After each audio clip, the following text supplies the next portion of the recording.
Well, good morning, everybody.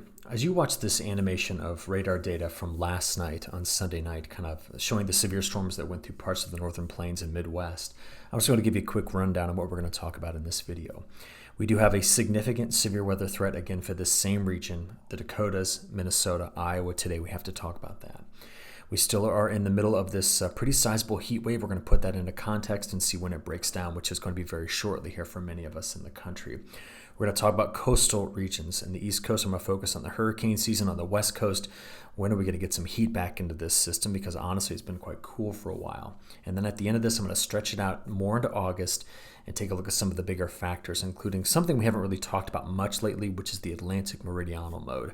So I'm going to get to all that, plus the MJO, and try to paint a picture as to where I think this is going to go.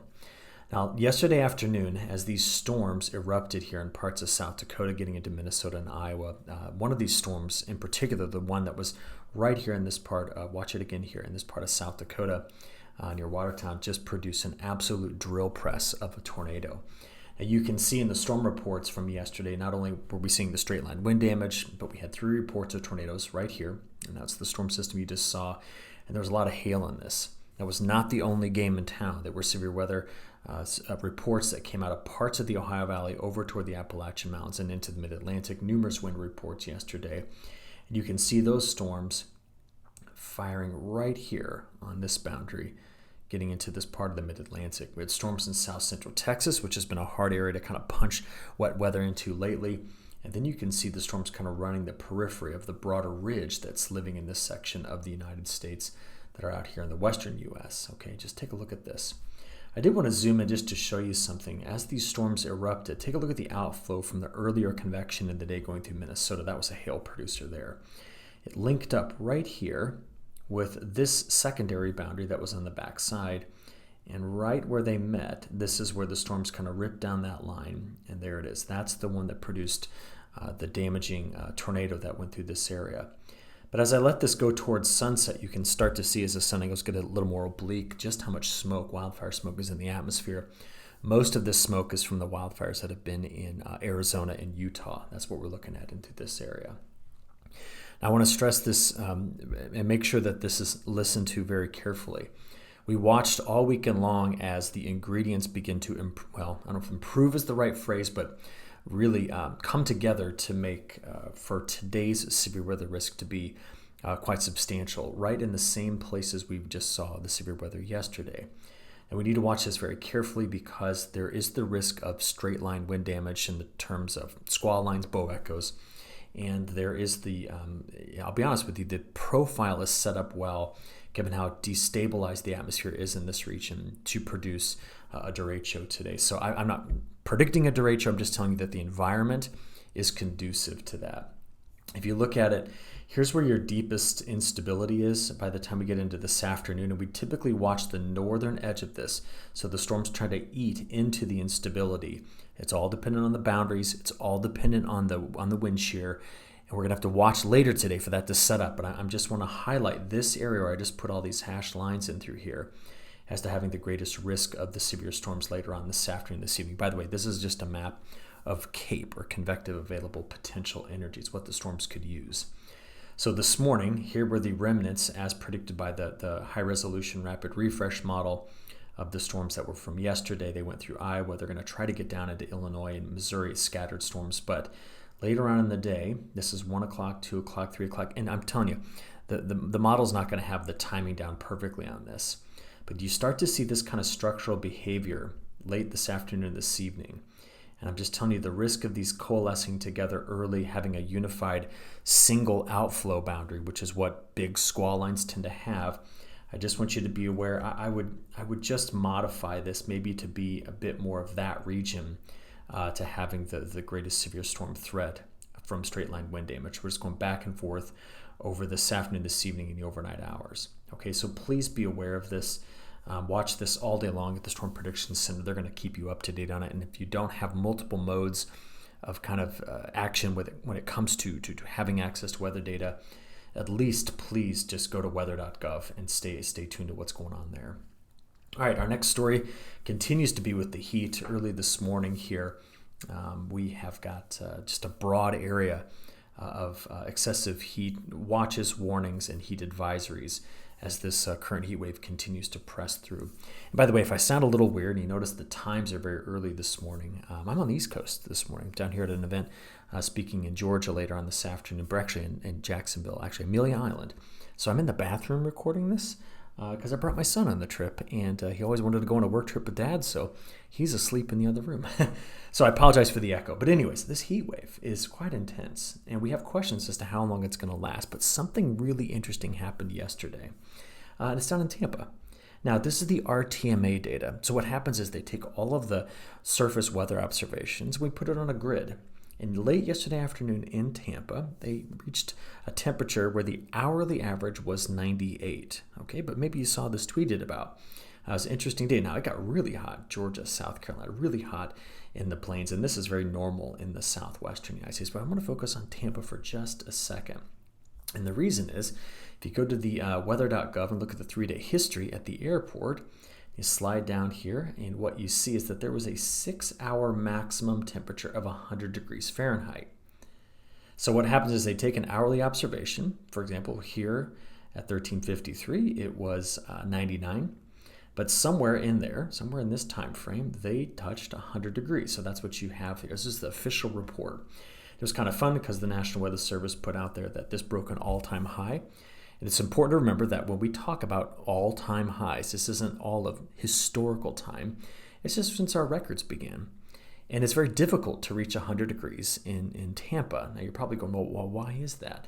Well, most days in Tampa, we have we end up having a sea breeze where the higher pressure over the ocean creates a thermally direct flow near the surface that just brings cooler water off the ocean onto the shore, but not yesterday. And this is really important to our heat wave right now. This is the center of high pressure that has been dominating this heat wave. And what it's done is it's driven flow that's come around like this into Tampa. So instead of yesterday having a normal sea breeze come through, Tampa had just flow coming off of land almost the entire day. So as you watch it here, normally what you'll see is a big arcing line of storms that starts here and builds inland. But because of the prevailing wind direction under these heat waves, see where the storms are coming from? They're coming from the east to the west. And a few of those storms like that one's an abandoned updraft. Really kind of neat to see that. But that's what prevented the cool-off late in the afternoon. And as a direct consequence of that, we saw we saw a new record being set in Tampa. Okay, from there, I do want to point out one more time, if we just come back to yesterday afternoon, the size of these fires that are in, there it is, parts of Arizona and Utah. When we take a look at where the smoke from those fires and the Canadian wildfires are going to go, they're going to spread throughout much of the upper Midwest into the Northeast, coming into the eastern side of the Canadian prairie, and then spreading across much of the rest of Canada to the east. So over the next 48 hours, we're going to continue to see pretty smoky skies overall in the upper atmosphere. But again, question's going to come back to this heat wave and its duration. So let's talk a bit about it. The setup for this was right there. Now, if you remember, going back to about, 10, 12 days ago, we saw the forecast models blocking the pattern up with a large ridge of high pressure in the Gulf of Alaska with low pressure to its south. And that was going to set up a pattern that was more amplified, dropping troughs into the west, hence the cooler weather in the west, and letting the Bermuda high slide over into this area. That's what you see in these colors. This actually dictated the entire pattern around the northern hemisphere, this little setup we have right here. And what it did was this. Since July the 20th, the average temperature ranks by climate district. This has been an important heat wave, but it's not unprecedented for the country. We've been this hot before. So if you just want to see where the ranks are, there you go. Now, what's really impressive about it is how cool the western United States has been. And I just bring that up because the western states, for much of this month of July, have really just missed on significant heat. And compared to a year ago, we've completely flipped the script. Last year in California, this was the hottest July on record. And here we are looking at it being, second place to last. Just incredible to see that. This ongoing narrative about the hot overnight lows, though, has to continue because we need to continue to scout for possible problems with hot overnight lows in the eastern Corn Belt getting into the Northeast. Now, There's already been, we talked about it last week, some discussion about what these hot overnight lows have done, but I'm curious to know if this has really had more of a widespread problem on pollination than maybe what Twitter would show me, right? So I'm going to go talk to some of our agronomists and seed guys here just to continue to get good information about what's happening. But as we go forward, this is it. Remember where that big ridge was in the Gulf of Alaska? It is gone, and there's now a very deep trough in this area. So just imagine you've taken the setup pattern and given it the complete opposite sign, a much, much deeper low in this area. And because of that, over the next 15 days, this piece right here, we're now going to start to rearrange that ridge. And where did it go? I mean, look at this flattening out of the pattern in this area. So I show you this because as we look at this upcoming forecast, boy, it looks a whole lot different than it did 10, 15 days ago. So here it is. There's your hot conditions today in the plains, the heat that's in the southeast, the heat that's through the Corn Belt. But take a look at what's going on here and watch these temperatures out west. As we go from Monday into Tuesday, that's where that boundary continues to sag, that we've got the severe weather on tonight. So this is where it's going to be initiating. But watch this, Wednesday, Thursday, Friday. Look at that. Just it's drop in temperatures as cooler, drier air comes in. I mean, this is going to feel so refreshing, just a blast of cooler air, with the only holdout being, down here in parts of Georgia, Florida, South Carolina. This area is still maintaining its heat. Then we get into Saturday and Sunday, and we watch that move east. Now, as you know, we've made a case that we think the pattern is on a cadence, right? So don't think that this is just the end of it and August is going to be cool. We expected warmer conditions to come back. Now watch. Here's your next 5 days. That's the cool weather coming in day 5 through 10. Now nearly every long-range model is attempting to revive the warmth and bringing in hotter conditions middle of the month, right? So we can see the return of quite a bit of heat here. This is about a jet stream retreat to the north as we get into this mid-August time frame. And I've got a lot of questions about it because as you transition to mid-August, our discussion has to go more toward tropical behaviors and their influence on this pattern rather than polar behaviors, okay? And of course, that's been the way it's been for about a month now, but still something to consider here. So with all that being said, let's go have a look at the pattern. So there's the deep low that has replaced what was once a large ridge. So as this pattern evolves, here it goes. This is Wednesday, Thursday, Friday. What happened to our big ridge? It has been completely squashed and flattened. It's moved down into this area.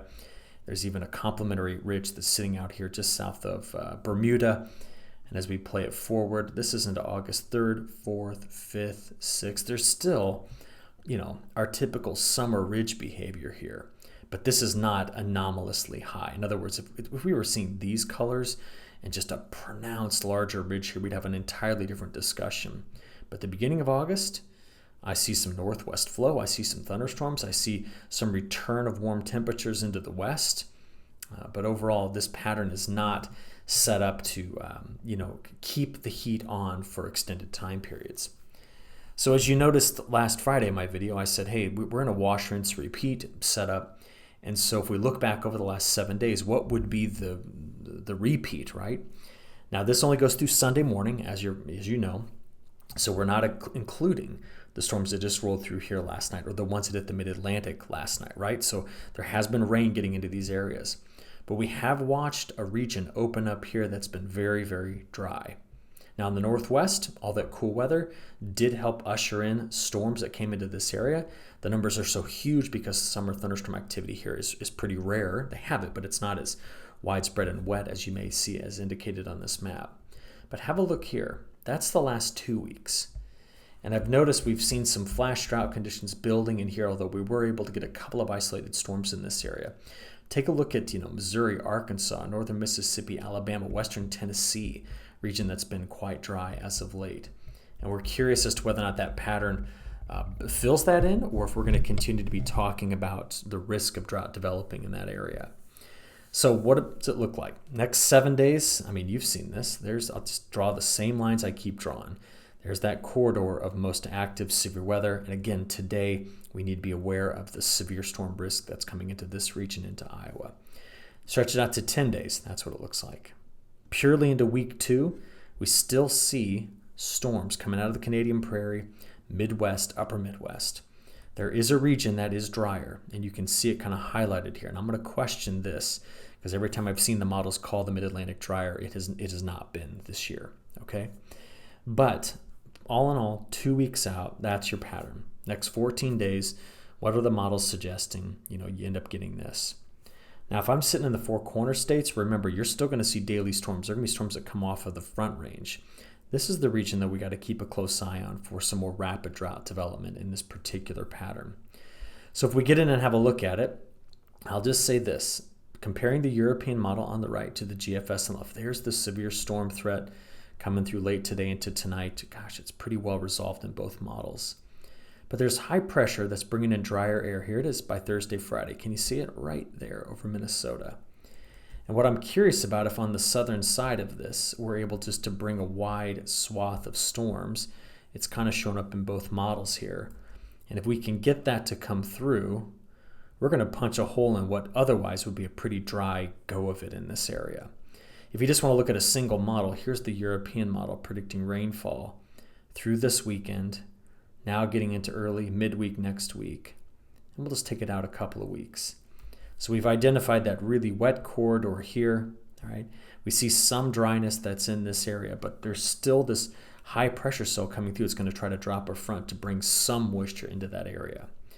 So there's risk, but I want to be cautious to tell you, don't expect it to be just dry everywhere inside of this region. Over the next 10 days, the chance of staying under a half inch is greatest as you approach the Rio Grande and getting into parts of central Texas, but I'll watch it carefully, but I still think we get thunderstorms into this area. Again, this is the probability it's staying under a half inch for the next 10 days. Clearly, our wettest corridor is going to be in this area, right? And we're just going to watch storms continue to roll through that particular corridor with ease as we go forward. Now, as we go forward, so that gets us out there looking at the next, 10, 15 days. We've seen the week 2 models all still showing this active region in through here. Be careful of the AI model right now because it continues to blow up storm systems in the form of tropical storm systems that are not really well resolved yet with respect to the conditions or any sort of seed to get these things going. So for example, this morning's AI model run is trying to pump this guy in here late next week, getting, I'm talking August 5th through the 11th, and we don't have any of other models kind of showing that being the case. I mean, if you just have a look here, this is the probability over the next 10 days of getting a tropical depression to even form. And the AI model is attempting to build something out of here and have it run into this area that some of the other dynamical models are not doing. We would overall look at this and say there is not a whole lot of activity save what's going to be coming out of the East Pacific here, running up, well off the shore of Mexico and in the United States going forward. So one of the big reasons for the suppression of the season still has to do with the dust. Over the next 10 days, models continue to put out a lot of Saharan dust across the open Atlantic, but there's more to it than just that. We have to just think about the pieces of this going forward. So I'm always drawn toward ocean temperatures, right? And there's been a couple of important changes that have happened as of late. One, we have warmed up here in this part of the Atlantic, okay? But we've also warmed up just off the west coast in the last week. That is what happens when you stir things up here with a deeper low, all right? But overall, is this environment still conducive to tropical systems? Yes, but not the same way it did last year. Now, last year, on July 26th, we were watching the beginning of a La Nina. The wind shear was dropping in the Atlantic, and the ocean temperatures were very warm. Now, this year, they look like this. Now, these changes in the temperature are subtle, but much warmer a year ago on July 26th. This year, not as widespread warm, but plenty warm to generate tropical systems. The big difference was the pressure pattern from this year to a year ago. We have had dominant high pressure in this area for a while. That's been our Bermuda high. That's what's been pumping the moisture in. But look at last year. We had already seen coming off of Africa a broader area of lower than normal pressure. And this is what got that hurricane season going active and early, and then brought in, as this all drifted off toward Africa late, the risk of hurricane like Helene coming out of the Caribbean gyre, which is here. That was our setup. Now, we do not have that this year. Let me go back to it. Come on. There we go. See this? We see an entirely different pressure pattern than a year ago. And there's another piece to this. Last June, this feature called the Atlantic Meridional Mode was 2 standard deviations above average. It was here. So something like that. Right now, see where it is? It's 2 standard deviations below average. And you're saying, well, what does that even mean? Well, when we look at the Atlantic Meridional Mode, we look at this. When the Atlantic Meridional Mode is positive, which it is not right now, pressure tends to drop here. That's what happened last year. Okay? We tend to have a more active hurricane season. When the Atlantic Meridional Mode is negative, this is kind of neat, we actually tend to be stormier in this area. And you see this dry signal here. I switch a color bar so this will be clear. So what's interesting is the Atlantic is signaling to us right now, for me to tell you that August, maybe September, we maybe don't have as dry of a signal in the central U.S. as otherwise thought. Now, last week we said, well, if La Nina dominates, this whole area is dry, right? But we don't necessarily see that fully just yet. If the Atlantic and the tropics have more of a contribution to the signal. So let me put this all together for you. When you go out and look at the new week 3, week 4 outlook from the from the CPC, the Climate Prediction Center, what did they change? Remember last one? They had this big bullseye of dry air here. Well, they've backed that off a little bit.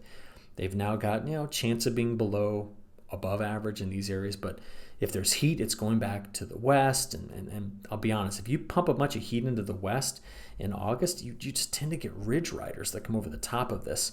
So I'd even question this, given that persistence would say below normal precip in that area. That doesn't make a lot of sense. The models, this is what they say. This is the newest update from the GFS extended for the entire month of August. And once again, it's very wet here. It's not even dry in the southern plains. In fact, the dryness here, this has just been a place that's been very dry for months on end, while we've had storms that have kind of come through this corridor. So I look at that from the GFS extended and say, well, I can make sense of this if the pattern stays wash, rinse, repeat, and we get these storms kind of cascading into this area while the Bermuda high stays strong and pumps moisture into it. That's just one view. Let's go look at the European weeklies and see what they say. That's their August outlook. Okay, so maybe slightly drier than average in the model, but what is slightly drier than average? If I were seeing colors that were like over here, then we'd be having a discussion. But I still think this pattern wants to storm through that area, and the Bermuda high keeps the moisture going in here. Now, we will be finding ourselves in a situation where tropical activity is increasing in the month of August. And no, these seasonal and subseasonal models cannot predict them. They cannot do it. That's why we look for the environmental conditions to see if we're going to be getting ourselves into an active season. And what I'm trying to say is, with the Atlantic Meridional Mode negative, we tend to not be capable of dropping pressure off early to set the hurricane season up early and active. So my commentary here is expect a back half loaded tropical season. Okay? So one last thing to discuss. The other component to this is that from now through the beginning of September, there is this sense of bringing in subsidence in the atmosphere to this region. Now, if I were showing these colors over here, I'd be saying, hey, the lid's going to get taken off the tropics, get ready. I think it's going to start to go, but that's the wrong signal. And if you do return the MJO over time to like phases 4 and 5, we'll take a look at what that typically does. Phase 4 tends to produce a pattern that looks something a bit like this. There's just general ridging in this area, see it? And flow that runs over the top. And you're saying, well, what does that typically do? Well, that typically makes a very stormy corridor that runs into this area, right where I'm shading in. And that's right where we've seen the models continue to keep things wetter. That doesn't mean you don't get rain outside of those areas. It's just, I think, why the models have painted the picture that they've painted. So Matt and I have our work cut out for us this week to try to diagnose this and figure it out. I am working on just understanding if there is a cadence to the pattern. I'll hopefully present that to you later on this week. But I think I'm going to stop here and just come back to one simple thing as I wrap this up. Please be weather aware in this area today. I am very concerned about the risk of damaging straight line winds from squall lines to move through this area. I'll be watching the radar all day. Matt will talk about it in the morning. So please take care. We'll talk soon. Thanks.